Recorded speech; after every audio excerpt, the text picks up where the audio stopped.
Hello. आजकल ये जो इक्वालिटी और सेक्सिज्म कि सब बराबर हों, सबको समान अधिकार हों,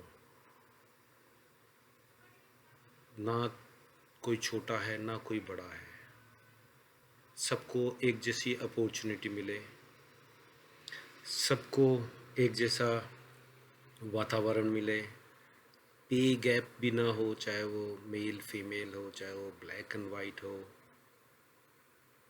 तो इसका मूवमेंट बहुत ही बड़ा मूवमेंट है वो ह्यूमन हिस्ट्री के लिए। और इसकी वजह से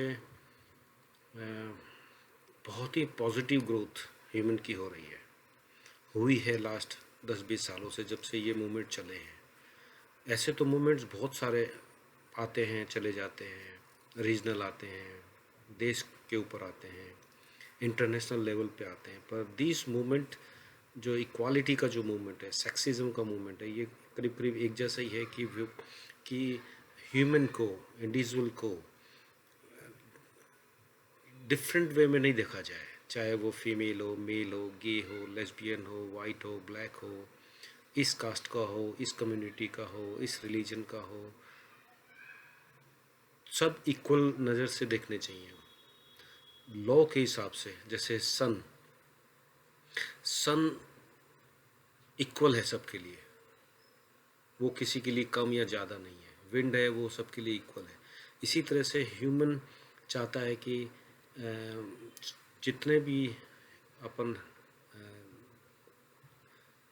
लाइफ है, सबको इक्वालिटी से देखें ह्यूमंस को। तो ये एक बहुत ही बढ़िया लॉजिकल, अंडरस्टैंडेबल और जस्टिस का काम है। बहुत ही पॉजिटिव वे ऑफ थिंकिंग है। पर इक्वालिटी का मूवमेंट जो है, समहाउ कुछ रास्ते उसके गलत भी हो गए हैं, या उसको मिसअंडरस्टूड भी किया गया है। और behind the mind, behind the scene, equality के चक्कर में कुछ नेगेटिविटी भी फैल रही है। क्योंकि अगर मैं ये डिमांड करूं रोड पे कह के कि मैं ब्लैक हूं, मेरे को इक्वालिटी का राइट चाहिए, आई एम नॉट लेस, और वो कंपेयर करे वाइट के साथ में, तो इक्वालिटी का मांग तो ठीक है और मांग देना भी ठीक है, पर दैट अर्ज, जो उसकी मांग है, जो उसकी फाइट कर रहा है, जिसके लिए वो, उसके लिए जो एफर्ट्स कर रहा है, तो वो एफर्ट्स के रिजल्ट्स क्या होते हैं, एक्चुअल रिजल्ट्स क्या होते हैं कि ब्लैक और वाइट के बीच में डिफरेंसेस ज़्यादा और बढ़ जाते हैं, या डिफरेंसेस तो दिखते तो हैं कम से कम। अगर ये कुछ बात ही ना हो तो डिफरेंसेस ही ना हो, पर बात होती तो डिफरेंसेस दिखता है कि मैं ब्लैक हूँ, अब मेरे को वाइट की तरह का इक्वालिटी राइट्स चाहिए, इक्वल राइट्स चाहिए। इसी तरह से फीमेल को मेल की तरह से चाहिए, मेल को फीमेल की तरह से चाहिए, एक कास्ट को दूसरी कास्ट के लिए चाहिए। पर एक्चुअल में इक्वालिटी भी डिवाइड करती है, अगर थोड़ी सी भावना अगर गलत हो तो, अगर मिसअंडरस्टूड हो तो अगर कुछ लोकेशंस या अलग अलग तरह की एग्जाम्पल्स को देखें, तो अमेरिका में ब्लैक एंड वाइट का डिस्टेंस और बढ़ गया। पहले ज़्यादा था, इक्वालिटी आई, कम हुआ, पर डिस्टिंक्ट हो गए। इक्वालिटी तो हो रही है, पर कुछ वजह से उसमें डिवाइड हो गए, कंपैरिजन भी हो गया। इसी तरह से एक कास्ट, एक रिलीजन, वो भी स्पेशल या इक्वल होने की मांग करता है दूसरे देश में जाके, तो ये मूवमेंट भी चलने लगा। मैन और वुमेन के बीच में भी कंपैरिजन आने लगा। उनको, वुमेन को इक्वालिटी चाहिए, मेल को भी इक्वालिटी चाहिए। तो वो समहाउ वो डिवाइड और कंपैरिजन कर रही है। और दूसरा ये है कि जो जो भी रेवोल्यूशन ह्यूमन लाता है, ह्यूमन के विचार से, दिमाग से जो निकलता है, वो मैन मेड ही तो है आखिर।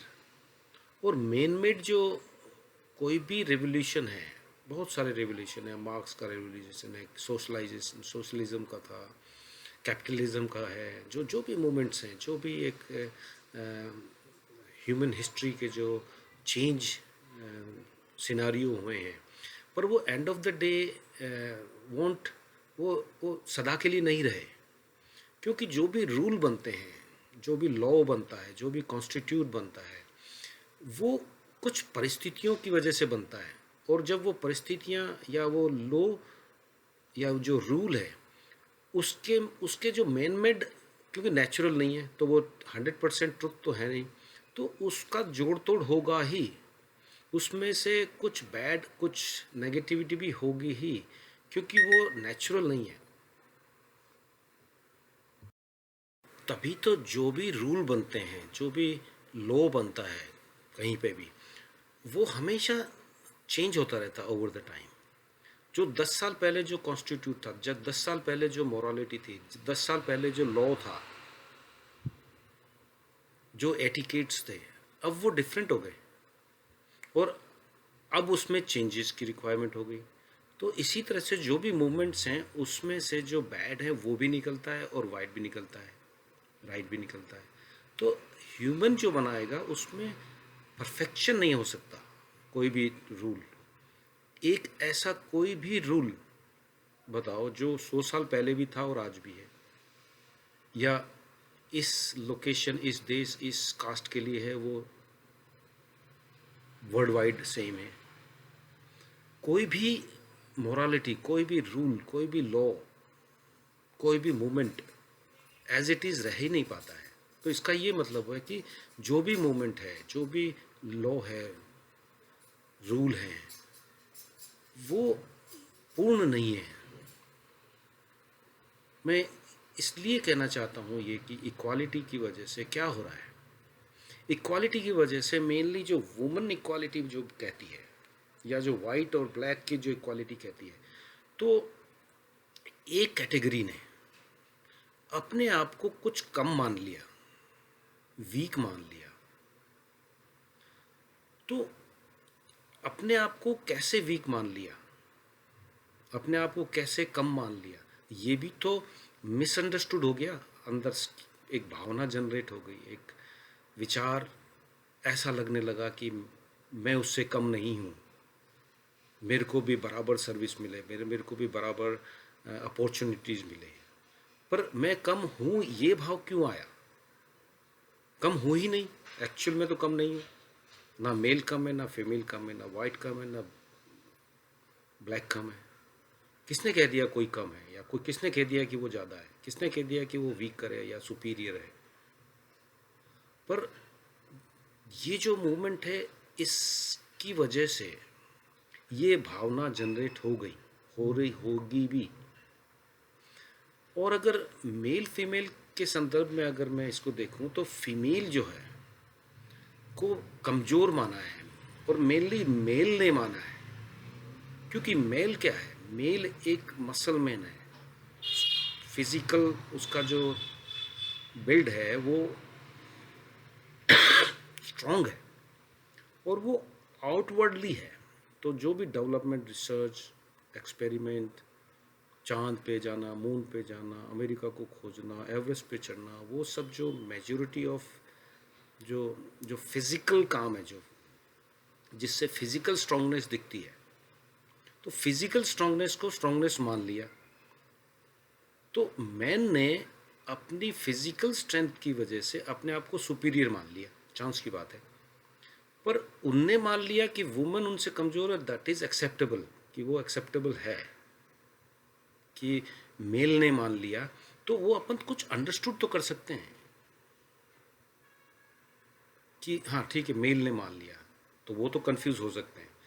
पर वुमेन खुद भी अपने आप को कम मान ले, ये थोड़ा सीरियस इश्यू है। ये थोड़ा गलत भाव जनरेट कर रहा है वुमेन्स में। वुमन कैसे कमज़ोर है? सिर्फ फिजिकल बेस पे अगर मान लें तो ये तो अंडरस्टैंडिंग होगी। कोई एक क्राइटेरिया के बेस पे अपने आप को कम मान ले, ये तो इनजस्टिस कर रहा हूं मैं अपने ऊपर। मैं अपने अंदर गिल्ट पैदा कर रहा हूं कि मैं कम हूं।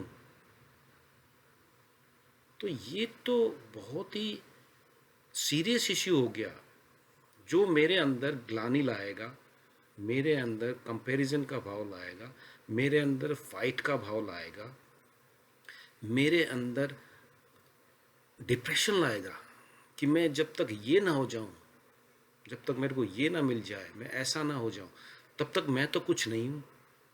तो ये भाव भी तो आएगा इसके साथ में।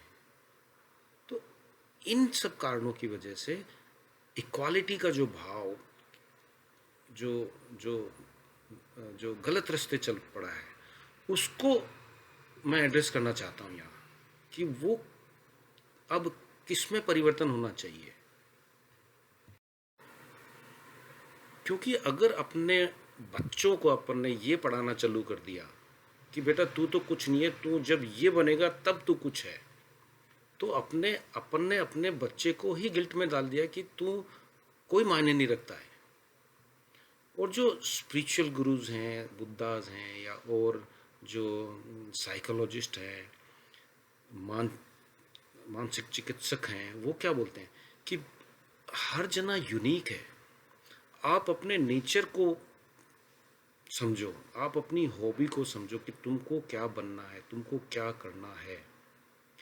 तुम कंप्लीट हो, बस तुमको तुम्हारी ताकत, तुम्हारी इंटेलिजेंसी निकालनी है, और तुम जो होना चाहे वो हो जाओ। हो सकते हो। दूसरों की कॉपी करोगे तो कभी भी सक्सेस नहीं मिलेगी, वो ये समझाते हैं। और मेरे को लगता है कि ये समझाना ज़्यादा अच्छा है कि मैं एक यूनिक पर्सन हूँ, और मैं जो चाहूँ वो बनना चाहूँ। मेरी जो प्रकृति है उसके हिसाब से मेरे को जो बनना है वो मैं बनूँ, ना कि कोई तीसरा मेरे को सजेस्ट करे और मैं उसकी कॉपी या उसको कंपैरिजन या इक्वालिटी के कारण मैं वैसा बनूं। तो मैं उधार की ज़िंदगी क्यों ओढ़ूं? इससे बढ़िया है कि मैं तो हो जाऊं पहले। तो इक्वालिटी जो है कंपैरिजन क्रिएट करती है, और जो कंपैरिजन है, जो स्पेशलनेस है, कंपैरिजन मतलब कि मैं कुछ कम हूँ, मेरे को और चाहिए, या भगवान ने मेरे को इतना ही क्यों दिया, मेरे को तो और मिलना चाहिए था, मैं तो और ज़्यादा डिज़र्व करता हूँ। तो ये जो भाव है, जो स्पेशल होने का जो भाव है, वो ह्यूमैनिटी के लिए ग्रेटेस्ट डिज़ास्टर है।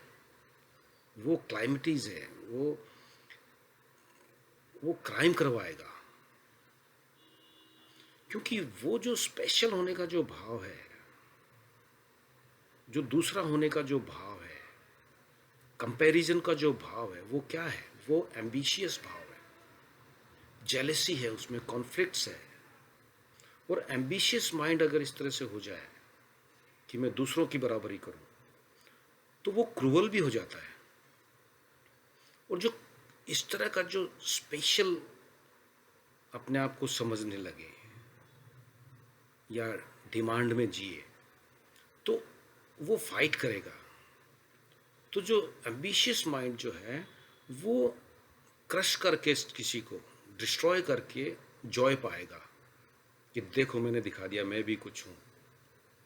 ये भाव आना पॉसिबल है अगर ये भाव बहुत ज़्यादा जनरेट हो जाए तो ये ग्रेटेस्ट डिजास्टर है। इसी वजह से तो लड़ाइयाँ, वॉर्स, फाइट्स, टेररिज्म, ये सब हो रहा है कि मैं नहीं कम हूँ, मेरा रिलीजन भी कम नहीं है, मेरी कम्युनिटी भी कम नहीं है, मेरी कास्ट भी कम नहीं है, हम ब्लैक्स भी कम नहीं है, हम वाइट्स भी कम नहीं है। तो ये क्राइम, वॉर्स, फाइट्स को उत्साही है। अगर इसको मैं दूसरे ढंग से अगर समझाऊं कि इंस्टीड ऑफ इक्वालिटी या स्पेशलनेस, कि मैं स्पेशल हूं, मेरे को कुछ होना है या मेरे को इक्वल होना है किसी से, मेरे को एक इक्वल राइट चाहिए, वैसा बनना है, उसके जैसा अधिकार हो, उसके जैसा अपॉर्चुनिटीज़ हो, मेहनत में जो बनना चाहूँ वैसा हो जाऊँ। इंस्टीड ऑफ दिस वन, एक कंसेप्ट मैं यहाँ क्लियर करना चाहता हूँ कि जो नेचुरल है, जो मैन मेड नहीं है, वो है यूनिकनेस। यूनिकनेस का क्या मतलब है? यूनिकनेस का मतलब ये है कि अपन जो है इनकम्पेरेबल हैं। You got my point? कि अपन सारे के सारे जने 700 बिलियन पीपल, अपन सबके सब कैरी कर रहे हैं एक यूनिक पर्सनालिटी। अब मेरे जैसा या तुम्हारे जैसा या राम, एंडी, जॉन के जैसा इस धरती पे दूसरा नहीं है, 700 करोड़ आदमियों में भी नहीं है, मिल भी नहीं सकता, पॉसिबिलिटी भी नहीं है। और पास्ट में भी जितने भी ह्यूमंस हुए हैं उसमें भी मेरे जैसा या तुम्हारे जैसा कोई ह्यूमन नहीं हुआ है। और इससे भी बड़ा आश्चर्य ये है कि भविष्य में भी मेरे जैसा कभी कोई होगा भी नहीं, संभावना ही नहीं है। और अगर इसको डीपर सेंस में सोचें कि मेरा व्यक्तित्व या मैं जैसा अभी हूँ वो चेंज हो रहा है। मैं जो था अभी वो 10 साल पहले मैं कुछ और था, 20 साल पहले कुछ और था, और 10 साल बाद में मैं कुछ और हो जाऊंगा। तो मेरा जो होना भी है वो भी तो कीप चेंजिंग हो रहा है। और मेरा जो होना है वो भी तो एक्सीडेंटल है कि मेरे जो विचार है, मेरे जो विचारों का गुच्छा, जो एक्सपीरियंस, जिसको मैं कहता हूं कि ये मैं हूं, वो लिमिटेड सोर्स से पैदा हो गए।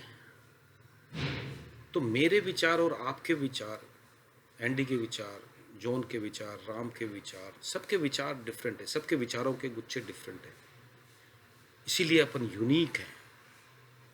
और वो विचारों के गुच्छे भी चेंज हो रहे हैं। तो जो अगर मेरे को अभी भी ब्लॉक कर दें कि भाई ये पर्सनालिटी, अब ये पर्सनालिटी अब 5 साल बाद में चेंज हो जाएगी, 2 साल बाद चेंज हो जाए, पास्ट में भी चेंज थी। तो every moment we are changing. पर इसको भी अगर ब्लॉक कर दें तो इस जैसी पर्सनालिटी जो मैं आज हूं, मैं कभी था भी नहीं, और मैं ऐसी पर्सनालिटी कभी होऊंगा भी नहीं। तो मैं हर पल बदल रहा हूं, और जो बदला हुआ हूं, जो भी मैं नाउ हूं, वैसा भी कभी पास्ट में नहीं था। तो मैं मिलियन ट्रिलियंस टाइम चेंज हो रहा हूं। और पर मिलियन ट्रिलियंस टाइम का भी मेरा व्यक्तित्व, मेरा जो पर्सनालिटी है वो कभी थी नहीं, और ना होगी, और ना है, और वो भी चेंज हो रही है। इसी तरह से अगर नेचर को देखें तो नेचर नेवर रिपीट्स। कि जैसे एक पेड़ है, वो वैसा पेड़ दूसरा नहीं मिल सकता पूरी अर्थ पे, और ना कभी था और ना कभी होगा। कोई डिजास्टर हुआ, कोई रिवर है, कोई माउंटेन्स हैं, कोई वॉल्केनो, हरिकेन्स हैं, वो एक जैसे नहीं है, उस एवरीथिंग इज डिफरेंट। तो एवरी मोमेंट जो नेचर में जो हो रहा है वो भी डिफरेंट है। तो जो यूनिकनेस का जो मैं बात करना चाह रहा हूं कि अपन यूनिक हैं, इसको कोई ना नहीं कह सकता कि मैं यूनिक नहीं हूं। सो यूनिकनेस का कोई एक्सेप्शन भी नहीं है।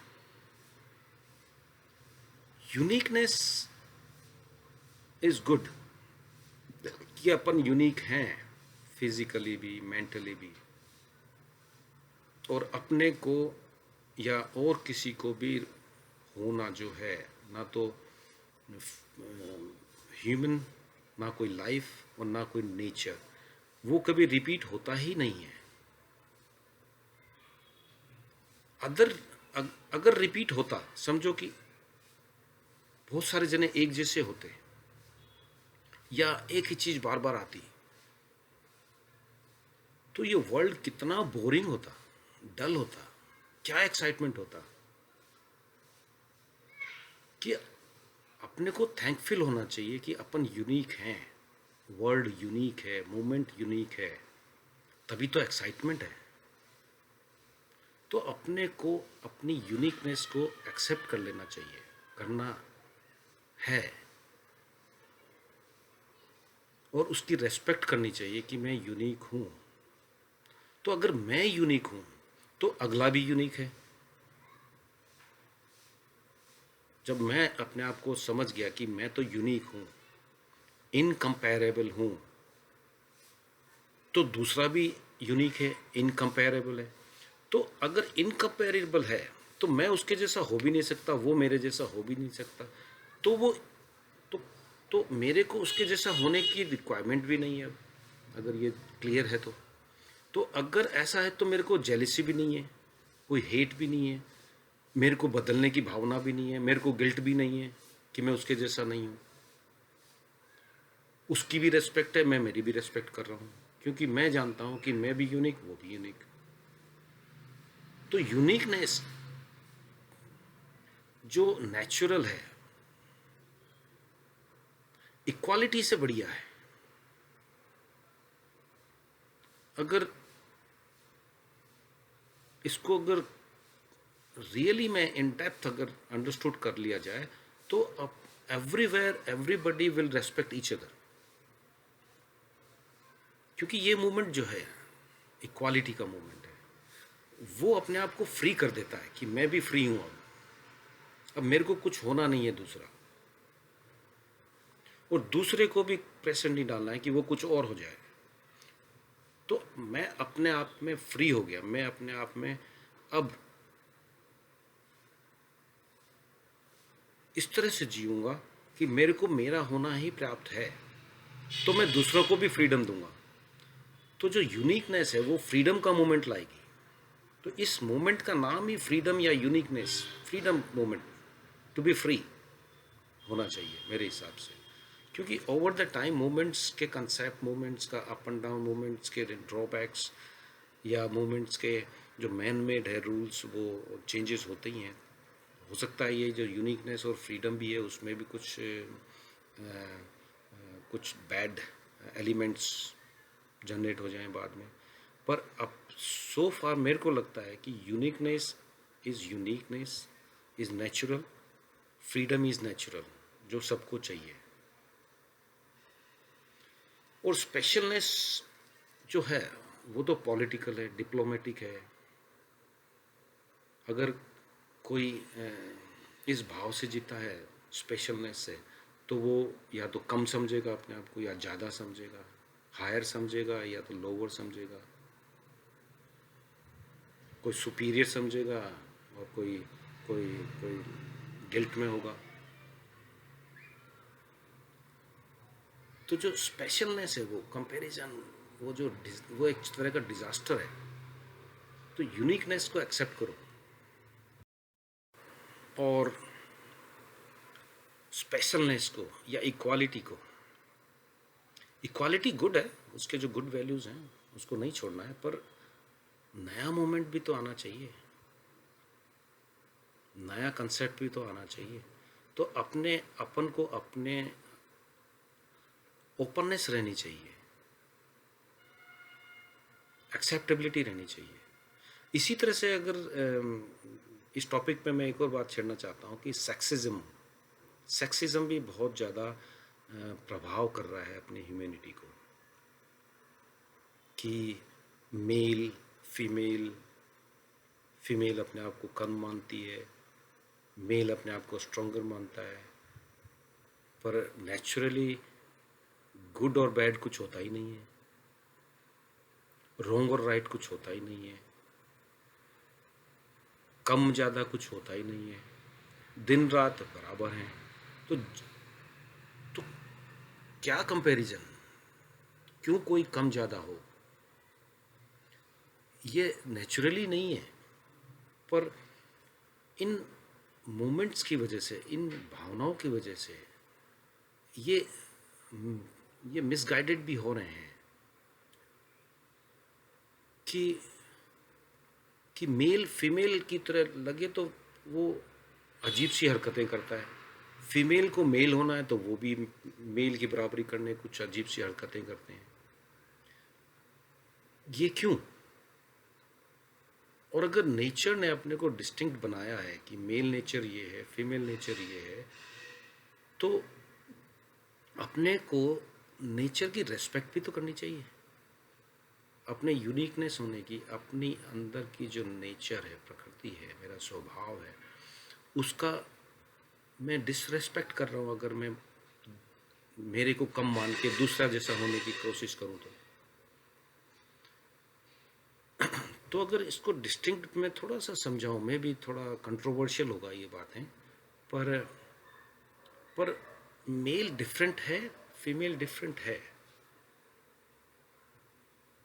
यूनिक हैं दोनों पर्सनालिटी। इवन मेल में भी यूनिकनेस है, एवरी मेल्स में, फीमेल्स में भी एवरीवन यूनिक्स हैं। तो मेल फीमेल डिस्टिंक्ट स्पीसीज हैं। जैसे मेल का नेचर क्या है? मेल का नेचर है एग्रेसिवनेस, आउटवर्डली वो पजेस करना चाहता है, विन करना चाहता है, क्योंकि उसकी जो बॉडी है वो मसल स्ट्रॉन्ग, करेज, वो एडवेंचरस है, वो माइंड से, लॉजिक से, रीजनिंग से जीता है। और फीमेल क्या है? फीमेल को अपन ब्यूटी की तरह देखते हैं, ग्रेस की तरह देखते हैं, सेंसिटिविटी, कंपैशन, काइंडनेस, वो लव, सरेंडर, गिव अप की भावनाओं से जीती है।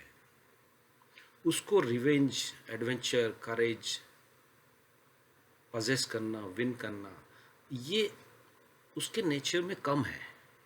हाँ, कि कुछ कुछ औरतों में हो सकता है, और कुछ मेल में भी फीमेल वैल्यूज़ हो सकती है, पर मेजॉरिटी की बात कर रहा हूँ कि फीमेल नेचर जो है वो इस तरह का है।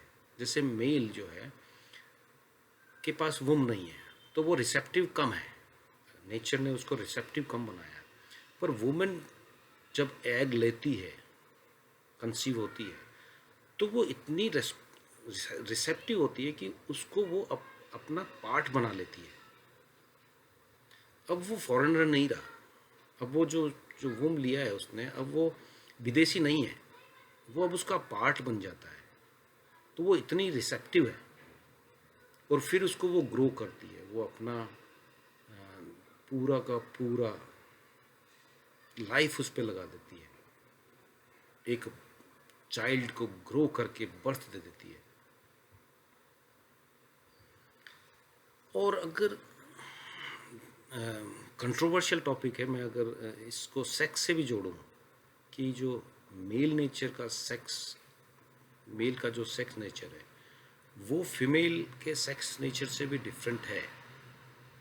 हाँ, इक्वालिटी के चक्कर में वाइस वर्सा होता जा रहा है, गेज, लेस्बियंस, और कुछ मेल नेचर फीमेल में आ रहे हैं, कुछ फीमेल नेचर मेल में आ रहे हैं, तो that also natural. But history तो यही कहती है कि दोनों में थोड़ा सा डिस्टिंक्ट तो है। तो अपना नेचर अपने हिसाब से एक्सेप्ट करना चाहिए, चाहे वो लेस्बियंस हो, या चाहे वो गेज हो, चाहे वो मैन मैन हो, चाहे वुमेन वुमेन हो, दूसरों की तरह क्यों? अब जैसे अगर मेल नेचर को मैं यहाँ कहूँ कि 90% मेम्बर्स जो हैं, जिसमें अपन भी आते हैं, वो मल्टी फीमेल पार्टनर्स आर्ग्यूएबली वो पॉलीमोरस कहलाते हैं, जो मल्टी फीमेल पार्टनर्स होते हैं, जैसे मंकीज हैं, लॉयंस हैं, बहुत सारे हैं, एवरीबडी नोज। बट फीमेल का जो नेचर है, फीमेल का जो सेक्स नेचर है, वो मोनोगोमस है। वो वन मेल मल्टीपल मेल नहीं होती है। मैंने नहीं सुना ज़्यादा, हो सकता है एक्सेप्शन हो कहीं पे। और जो मेल है वो डोमिनेट करना चाहता है सारी फीमेल्स के ऊपर, इसी वजह से तो वो मर भी सकता है। देखा होगा फाइट्स जियोग्राफी में, इनमें फीमेल को ऐसे फाइट नहीं करते हुए देखा होगा किसी भी स्पीसीज में। तो मेल का जो सेक्स नेचर है वो एक तरह का, जैसे वो हंगर है, भूख है, तो भूख को कैसे दबाएगा कोई। स्लीप है, तो वो स्लीप को कैसे दबाएगा कोई, सोना तो पड़ेगा ही। वुमेन के लिए वो उतना डाइंग नहीं है, इसीलिए वो वुमेन कभी रेप नहीं कर सकती, करती है किसी भी स्पीसीज में, किसी भी लोकेशन पे, पर मेल कर सकता है। मेल नेचर इस तरह का एग्रेसिव है। और मेल को सेक्स जो है फिजिकल भी सेटिस्फाइड कर देता है, just physical sex mail satisfied हो जाता है। वुमन का जो सेक्स है वो लव, कंपैशन, इसके बेस पे सेटिस्फेक्शन पॉइंट आता है उसका, उसकी केयर। ये अगर ना हो तो वुमन फिजिकल सेक्स से ओनली सेटिस्फाइड नहीं होती है। और जो मेल नेचर जो है वो थोड़ा विजुअल ज़्यादा है, आउटवर्डली ज़्यादा है, पोर्नोग्राफिक ज़्यादा है, वो खुले में, ग्रुप में, ये नेचर है, मेल नेचर है। फीमेल थोड़ा अलग है, स्पेशली ह्यूमंस के यहाँ बात कर रहे तो वो प्राइवेट सेक्स चाहती है, इनक्लोज चाहती है, किसी वन से जाती है और उसी से जुड़े रहना चाहती है। वो ग्रुप्स में जाके ओपनली मल्टी पार्टनर्स, वो लेस इम्पोर्टेंट है, लेस इंटरेस्टेड है। पर मेल के लिए वो इंटरेस्टिंग की चीज़ है कि जैसे वो फीमेल को न्यूड देखे। फीमेल को नहीं लगता है कि मेल को न्यूड देखें, वो रेयर है। वो तो ये जो इक्वालिटी वाली जो भाव बढ़ गया तो उसके चक्कर में, इक्वल होने के चक्कर में वो ऐसा करने लग गई। बट बाय नेचर अगर एज ए टोटालिटी में देखें, एज ए ओवरऑल एवरेज देखें, तो इसमें क्लियर दिखता है, पता है सबको, रियलाइज़ है कि ये है। इसी तरह से अगर मेल को अगर देखें कि मेल का जो जो गोल है लाइफ का, या उसको क्या चाहिए, वो आउटवर्ड में सक्सेस चाहता है। उसको चाहिए wealth, power, knowledge, science, technology. और जो जितने भी डेवलपमेंट हुए हैं ह्यूमन ने जो किए हैं, मेनली वो मैन ने किए हैं। आविष्कार जितने भी किए हैं, मेजॉरिटी में भी, परसेंटेज तो मैं क्या कहूँ, पर 80-90% जो भी आविष्कार हुए हैं, जो भी खोज हुई है, चांद तारों पे जाना, अमेरिका की खोज करना, एवरेस्ट पे चढ़ना, बल्ब का खोजना, रेडियो का खोजना, इनमें कहीं वुमेन का बहुत कम नाम है। तो उनका नेचर जो है वो आउटवर्डली वर्ल्ड में अचीव करने का है। पर वुमन का क्या गोल है लाइफ का, वो क्या चाहती है?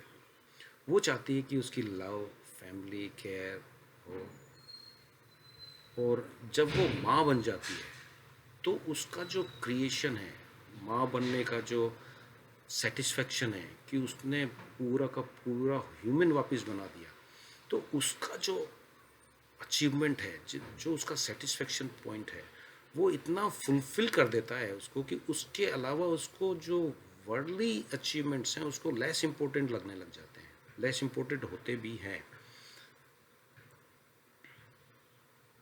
You got my point? तो वुमन का जो अल्टीमेट अचीवमेंट जो है, जो सेटिस्फेक्शन पॉइंट है कि माँ बनने के, जब वो बच्चा पैदा होता है तो वो वुमन जो है, वो उसका वो माँ का भी जन्म होता है उस टाइम पे, फिर वो माँ बन जाती है। तो वो एक family oriented, commune oriented personality होती है।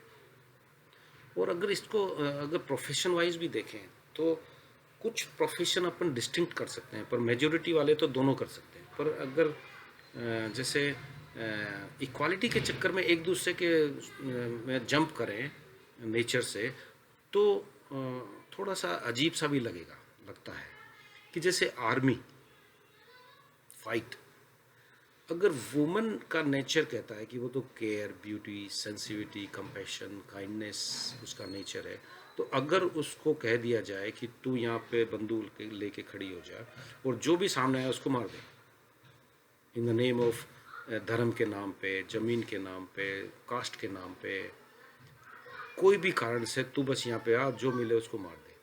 पर वुमन जो नेचर है वो दूसरों को मार नहीं सकता, वो मदर है, काइंडनेस है उसमें, तो वो मारने से पहले सोचेगी कि मैं उसको क्यों मारूं, उससे क्या मेरी दुश्मनी है, उसका भी कोई बच्चा होगा, उसकी भी कोई फैमिली होगी। तो अगर प्योर प्योर वुमन होगी तो वो आर्म नहीं उठाएगी, क्राइम नहीं करेगी, किल नहीं करेगी, मर्डर नहीं करेगी, अनटिल अनलेस कि उसके ऊपर कोई उस तरह का सेविंग या थ्रेट ना हो जाए। पर मेल जो है, मेल जो जो प्रोफेशन है, वो जैसे आर्मी है, मैन्युफैक्चरिंग है, माइनिंग है, क्वेरीज है, ट्रांसपोर्ट है, इलेक्ट्रिशियन है, प्लम्बर्स हैं, ये सारे उनके स्वभाव से जमते हैं। पर जो वुमन का नेचर के हिसाब से उसको जैसे मेडिकल है, सोशल केयर है, पेशेंट केयर है, टीचिंग है, साइक्रेटिक्स है, मार्केटिंग है, डिज़ाइन है, आर्ट है, म्यूज़िक है, मीडिया है, जज बहुत अच्छी हो सकती हैं क्योंकि वो ज़्यादा ह्यूमन है मेल से, तो उसका जो न्याय होगा वो थोड़ा न्याय संगत होगा डेफिनेटली। इसी तरह से वुमन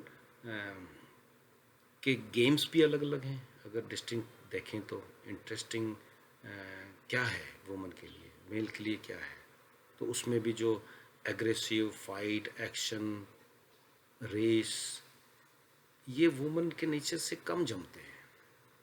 अगर वो बॉक्सिंग करने चले जाए तो उसके नेचर में नहीं है वो, पर वुमन में भी मेल है, वो फाइट कर सकते हैं। जैसे जिम्नास्टिक है, स्विमिंग है, टेनिस है, या बहुत सारे अदर गेम है, वो उनको बहुत जमते हैं, वो उनकी आत्मा को सेटिस्फाइड कर सकते हैं। तो वुमन में और मेल में और फीमेल में नेचुरली कुछ डिस्टिंक्ट वैल्यूज़ तो हैं, पर इसका ये मतलब नहीं है कि मेल इज़ सुपीरियर और फीमेल इज़ सुपीरियर, और मेल इज़ लेस और फीमेल इज़ लेस। ये मिसकंसेप्शन है। क्योंकि मैं यहाँ पे सेक्सिज्म की बात कर रहा हूँ, तो वर्ल्ड में फीमेल रिलेटेड गिल्टी, उनने अपने आप को कम माना है, ये मेरे को एक्सेप्टेबल नहीं है। मेरे को तो मेल अगर माने कम है तो वो भी एक्सेप्टेबल नहीं है, क्योंकि बहुत सारे इक्वल, जैसे डे और नाइट, रात और दिन, गुड और बैड, सब इक्वल है, और मेल फीमेल भी इक्वल हैं सारे पूरे धरती पे। और आने वाले दिनों में तो मेल की जरूरत ही नहीं रहेगी क्रिएशन में, क्योंकि साइंस के थ्रू फीमेल कंसीव कर सकती है, तो उसको अब फीमेल को मेल की जरूरत ही नहीं रहेगी। और अगर अपन बायोलॉजिकल भी देखें हैं कि अपना होना क्या है, अपना होना अपने फादर से है, इक्वली अपनी मदर से है। तो अपन half male and half female तो है ही बायोलॉजिकल। तो अपने में अगर फीमेल क्वालिटी खत्म हो जाए मेल में, तो वो तो जानवर बन जाएगा। कोई काइंडनेस नहीं रहेगी, कोई दया नहीं रहेगी। और अगर फीमेल में मेल नेचर खत्म हो जाए तो उसमें एग्रेशन नहीं रहेगा, उसमें लॉजिक्स नहीं रहेंगे, वो एक तरह की अधूरापन रहेगा दोनों में अगर एक दूसरे की वैल्यूज ना रहे। तो ये भी गलत समझाया गया है कि आदमी को रोना नहीं चाहिए, मैं मर्द हूँ। ये सब चीज़ें भी वो इक्वालिटी की जैसी बातें हैं। अरे जो मैं जैसा हूँ वैसा हूँ, और मैं बायोलॉजिकल दोनों का मिक्स हूँ, तो मैं अलग हूँ ही नहीं। तो अपन फादर और मदर का बोथ का मेल है, तो उसमें इक्वालिटी का क्या बात आई है? तो वो दोनों क्वालिटी को साथ में लेके चले ना, क्या दिक्कत है? अगर इस धरती पे वुमेन नेचर ना हो, ओनली मेल नेचर हो, तो मेरे को लगता है कि धरती डिस्ट्रॉय 2-4 साल में हो जाएगी। वुमेन नेचर, गिविंग, दया, केयर, ग्रेस, ब्यूटी, कॉम्प्रोमाइज, इनकी वजह से ही तो ये वार कम हो रहे हैं। अगर मेल नेचर डोमिनेट कर ले वर्ल्ड को, और वो वही तो कर रहा है, इसीलिए तो इतने फाइट्स होती है, इतने वॉर्स होते हैं। तो मेल नेचर एक्चुअली में डिस्ट्रॉयर भी है, और वुमन नेचर जो है वो क्रिएटर है। वो ह्यूमन बना रही है, वो फैमिली बना रही है, कम्यून बना रही है, परिवार बना रही है। और अगर वुमन जिस देश में फ्री है, क्योंकि 50-50 पॉपुलेशन है हर देशों में, तो अगर 50% पॉपुलेशन अगर कुछ काम ना करे तो वो देश कैसे प्रोग्रेस करेगा? वो अनडेवलप्ड रहेगा ही। एग्जाम्पल देख लो, आपको सब क्लियर हो जाएगा कि जिस देश में फीमेल को बराबर फ्रीडम हो, जो बराबर खड़ी है मेल के साथ में, उन देशों को अपन डेवलप्ड कंट्री कहते हैं। और जिन जिन देशों में फीमेल कम या लेस इंपॉर्टेंट मानी गई है, वो देश पिछड़े हुए हैं। क्योंकि अगर आधी पॉपुलेशन देश के लिए काम ही नहीं आ रही है, कंट्रीब्यूट ही नहीं कर रही है, तो वो देश तो पुअर रहेगा ही, वीकर रहेगा ही, लेस एजुकेटेड रहेगा ही, क्योंकि वो कंट्रीब्यूट ही नहीं कर रहा है हाफ पॉपुलेशन। और जो जहाँ पे वीकर मदर होगी, तो उसके जो मेल है, जो अपोजिट सेक्स है, वो भी, उसका बच्चा कैसे स्ट्रांग होगा? ये तो सिंपल सा लॉजिक है। तो वुमेन को फ्री होना ही एक अल्टीमेट डेवलपमेंट है टोटल ह्यूमैनिटी का। तो फीमेल भी फ्री होनी चाहिए, इक्वली कंट्रीब्यूट करनी चाहिए सोसाइटी में, बेस्ड ऑन उसकी नेचर, उसकी वैल्यूज के हिसाब से। और अगर अपोजिट ना हो,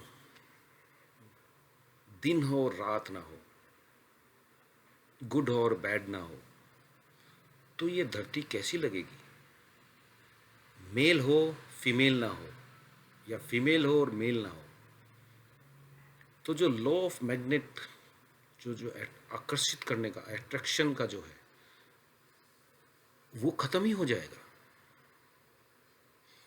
सुख है तभी तो दुख है, गुड है जब भी तो बैड है, बैड है जब भी तो गुड है। तो इक्वल क्यों करना? अपन दूसरों के बराबर क्यों हो जाए? लेट्स से कि सारे के सारे राम हो जाएं, सारे के सारे जीसस हो जाएं, सारे के सारे बुद्धा या राम या एंडी जॉन जो भी हो जाएं, तो ये धरती कैसी होगी? इतनी बोरिंग होगी कि सुसाइडल तक पहुंचेंगे लोग। क्या एक्साइटमेंट रहेगा, क्या फैमिली बनेगी, क्या अट्रैक्शन होगा आपस में, किसके लिए जिएंगे? सेम सब जगह एक जैसे लोग। तो अगर ये समझो कि अगर सारे ही मेल कर दिए जाएं धरती पे, या सारी ही फीमेल कर दी जाएं, तो ये पॉसिबल ही नहीं है। तो किसी के जैसा या इक्वल कराना, इक्वल होना, ये पॉसिबल ही नहीं है।